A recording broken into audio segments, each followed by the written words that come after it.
ka ba naghihintay na himukin pa, pilitin ka ng tadhana? Alam mo na kung bakit nakakaganyan, lumulutang nasasayang ang buhay mo at ang ibinubulong ng iyong puso. Natutulog ba ang Diyos? Natutulog ba?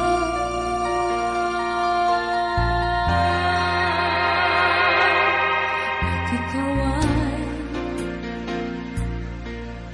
kaagad sumusuko, konting hirap at konting pagsubok laban. Bakit ganyan? Nasaan na ang iyong tapang? Natutuwa